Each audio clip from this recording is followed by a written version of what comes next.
बारिश बारिश आ गई। अब से कहाँ है बारिश? दुआ कर दो अल्लाह ताला बारिश दे दें, दुआ करो। अबू ज़र, वाह बारिश आ गई।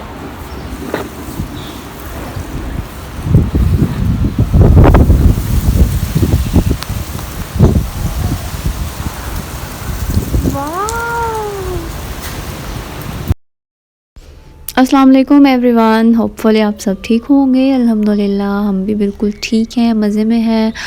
और ये जो मैंने पहले वाला क्लिप ऐड किया ना, ये उस दिन का है जिस दिन मौसम बहुत अच्छा था और बारिश भी हुई थी। तो मैंने बस तभी बनाई थी थोड़ी सी वीडियो, तो मैंने सोचा इसमें ऐड कर देती हूँ। वरना ये व्लॉग जब मैंने बनाया था उस दिन तो शदीद किस्म की जो है ना गर्मी पड़ रही थी। बस अब ईद आने वाली है और ईद पे जो गर्मी होनी है ना, बस उससे अल्लाह की पनाह। तो मैंने बस अभी जो है बस रूम की चीज़ें सेट वेट करनी थी। नाश्ता भी मैंने नहीं किया था क्योंकि अभी बस सो के उठे थे। तो मैंने सोचा सबसे पहले जो है ना कमरे की चीज़ें सेट वेट कर लेते हैं ताकि रूम जो है हमारा नीट सा लगने लग जाए। वरना ऐसे मैस सा लग रहा होता ना तो फिर खाना खाने का भी मज़ा नहीं आता। इसलिए उठने के फ़ौरन बाद मेरी रूटीन है कि मैं पहले चीज़ें समेटती हूँ, सारे बिस्तर वगैरह सेट करती हूँ, फिर जो है ना कोई काम करने वाला हो वो कर लेते हैं और फिर खाना खाते हैं। नाश्ता मैं बना रही थी तो इसलिए मैंने सोचा मैं जो है ना तब तक अपना काम कर लेती हूँ। बेशक गर्मियाँ हों या सर्दियाँ हों, बिस्तरों को जो है ना धूप लगवाना बहुत ज़रूरी होता है क्योंकि गर्मियों में जो है कूलर और एसी और इस तरह की चीज़ों से आपके बिस्तरों में नमी नमी सी फ़ील होती है। और सर्दियों में वैसे ही जो है वो नमी हुई होती है दीवारों में, बिस्तरों में। तो इसलिए मैं जो है ना गर्मियों में भी धूप लगवा लेती हूँ। जो अपने पिल्लोज़ होते हैं उनको भी धूप लगवाती हूँ, सारे तकिए, ताकि क्योंकि गर्मियों में ज़्यादा जम्स होते हैं, पसीना आता है, तो इस वजह से भी धूप लगवा लेनी चाहिए ताकि आपके फेस पे एक्ने कम से कम हो। अगर आप अपने तकियों को धूप लगवा लें तो इससे भी बचा जा सकता है क्योंकि गर्मी बहुत ज़्यादा होती है और चाहते हुए भी पसीना तो आपको आता ही है, चाहे पंखा चल रहा है। हाँ, हर वक्त आप एसी में नहीं बैठ सकते। कूलर अगर आप अफोर्ड कर सकते हैं, वो भी तो आजकल एसी वाली बिजली ले रहे होते हैं, तो इसलिए कूलर में भी बैठ के आपकी स्किन बड़ी ख़राब होती है, ये मुझे ऐसा लगता है क्योंकि वो पानी की नमी होती है और उसकी वजह से आपके फेस पे ऑयल आता है और अजीब सी स्वेटिंग होती है, तो उसकी वजह से भी स्किन जो है ना ख़राब होती है आपकी। एसी के तो क्या ही बात है, उसके तो मज़े ही अलग है, उसकी तो हम बात ही नहीं कर सकते। लेकिन एसी जो है ना वो आजकल अफोर्ड नहीं करते लोग, मुझे ऐसा लगता है क्योंकि बिल बहुत ज़्यादा, जो एसी वाले बंदे हैं वो सोलर पे आ गए और सोलर जो है वो अभी हर कोई अफोर्ड नहीं कर पा रहा, जो हालात हैं पाकिस्तान के।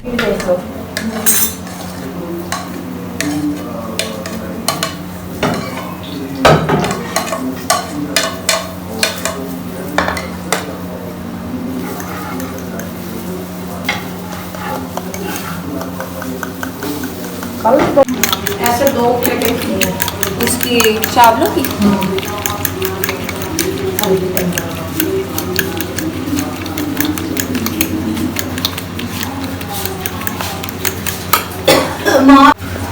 नमक मिर्च डालिए।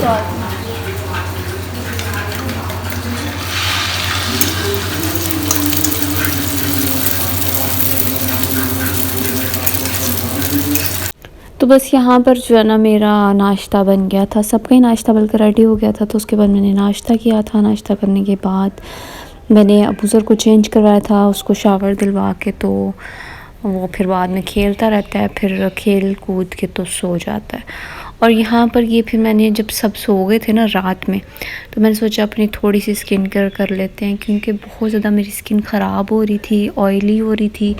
इसलिए मैंने सोचा पहले क्लिनजिंग करती हूँ, उसके बाद स्क्रब कर लूँगी और फिर थोड़ी देर मास्क लगा लूँगी।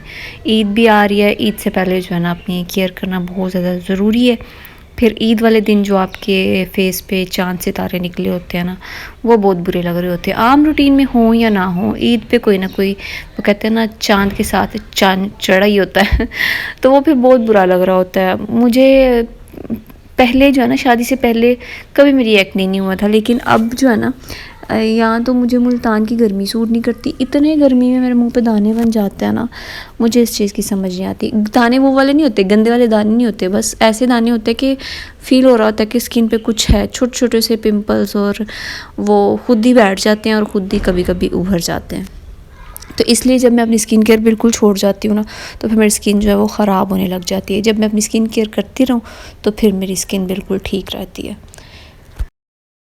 कोई भी हमारा इवेंट आता है तो हम घर को चमकाने में लगे रहते हैं, लेकिन अपना आप चमकाना भी इतना ही ज़रूरी है जितना घर को। लेकिन हाँ, ये है कि कुछ लोग बस अपने आप पे फोकस करते हैं, घर उनके गंदे रहते हैं, और कुछ लोगों के घर चमक रहे होते हैं, अपनी हालतें उनकी गैर हुई होती हैं। तो इसलिए जो ना, बैलेंस करना मुश्किल तो है, बच्चों के साथ स्पेशली बड़ा मुश्किल है। लेकिन कभी कभी जो है ना, मैं कहती हूँ कि बंदे को अपने आप को टाइम दे लेना चाहिए। जब तक आपके बच्चे छोटे हैं ना, तब तक तो वाकई मुश्किल है बहुत ज़्यादा। मैं खुद बहुत ज़्यादा लेज़ी हूँ इस मामले में कि अपनी केयर करना, स्किन की केयर करना, लेकिन फिर भी मैं कहती हूँ कि नहीं, कर लेती हूँ। हालांकि मैं लेज़ी हूँ इस मामले में, लेकिन फिर भी जो है ना, चलते फिरते कर लेती हूँ। जब आपने प्रॉपर अपने आप को टाइम देना हो ना, फिर नहीं आप दे सकते। चलते फिरते अगर आप अपना कोई काम कर लें, चलते चलते आप अपनी क्लिनजिंग कर लें, काम करते करते आप कोई मास्क अप्लाई कर लें, तो फिर हो जाता है। प्रॉपर अपने आप को बैठ के मी टाइम लेना जब आपके बच्चे छोटे हों, तो फिर वो बहुत ज़्यादा मुश्किल हो जाता है।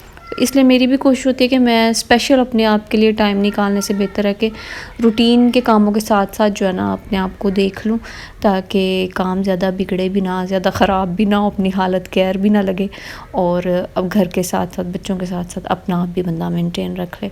बड़ा अच्छा लगता है जिन लड़कियों ने, जिन लेडीज़ ने अपने आप को मेंटेन रखा हुआ है बच्चों के साथ, घर के साथ।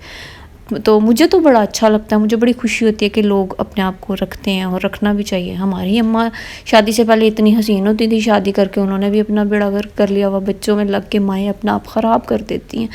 तो वो चीज़ मुझे फ़ील होती है कि हमारी माँओं ने अपने आप को जो टाइम नहीं ना दिया, उनसे हमने सीखना कि नहीं, हमने उन जैसा नहीं करना, हमने अपने आप को टाइम देना। आप अपनी अपनी अम्मियों की तस्वीरें उठा कर देख लें, शादी से पहले की और शादी के बाद की उनकी हालतें देख लें। वो सिर्फ़ इसलिए है कि उन्होंने अपने आप को बिल्कुल ही ख़त्म कर दिया, घर में, बच्चों में, शोहर में। तो बदले में उतना ही मिलना आपको जितना कोई अपनी हैसियत के मुताबिक आपको दे सकता है।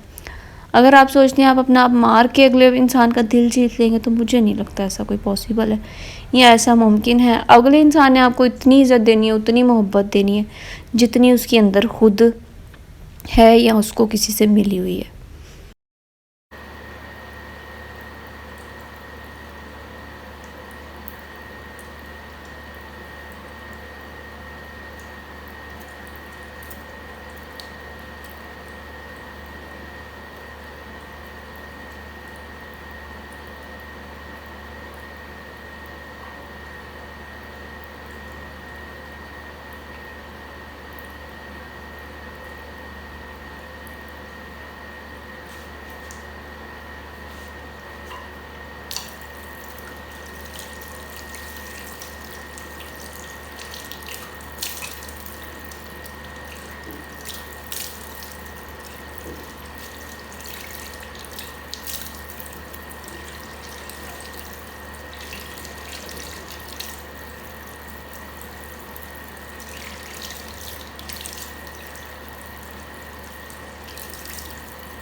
तो यहाँ पर साथ साथ मैंने जो फेस पे स्क्रब किया था ना, और क्लिनजिंग जो मैं फेस पे कर रही थी, वही मैंने अपने हाथों पे भी साथ ही लगा लिया था कि हाथ भी साथ ही साथ नहीं जो है ना नीट हो जाएंगे। वरना स्पेशल मैं हाथों को लेके बैठती तो अभी मेरे पास टाइम नहीं था, इसलिए मैंने सोचा कि साथ ही हाथों को भी जो है ना थोड़ा सा चमका लेते हैं। अब मैं टाइम निकाल के अपना पेडिक्योर भी कर लूँगी। पार्लर में नहीं जा सकती। पार्लर मैंने ज़िंदगी में एक दफ़ा फेशियल करवाया, मुझे बिल्कुल पसंद नहीं आया। वक्ती तौर पे आप बड़े निखरे निखरे चमके चमके से लगते हैं, लेकिन बाद में आपकी स्किन का जो हाल होता है ना, वो गंदा लगता है। मुझे उनकी ब्लीच अच्छी नहीं लगी थी, फेशियल तो चलो माना कि जो उसने किया था वो अच्छा था, मुझे क्या पता उस जार में उसने कौन सी चीज़ें ऐड की हुई थी। इसलिए मुझे ऐसा लगता है कि आप घर में कोई फेशियल किट मंगवा के रख लें और जब जब आपको टाइम मिले आप खुद कर लिया करें। और मैं ऐसा ही करती हूँ। जो आपने पार्लर में जाके 1500-2000 देना ना, वो कुछ 3-4 हज़ार ज़्यादा ऐड करके ना आप फेशियल किट घर मंगवा के अपने लिए कोई अच्छी सी रख लें। आपको भी पता हो कि आप क्या चीज़ लगा रहे हैं और उसका आपको क्या रिज़ल्ट मिल रहा है। और ब्लीच वैसे भी मैं अपने फेस पे बहुत कम यूज़ करती हूँ। तो बस ये छोटी सी नहीं बल्कि थोड़ी लंबी वीडियो थी, होपफुली अच्छी लगेगी। फिर मिलेंगे, अपना ख्याल रखें, टेक केयर, बाय बाय, अल्लाह हाफिज़।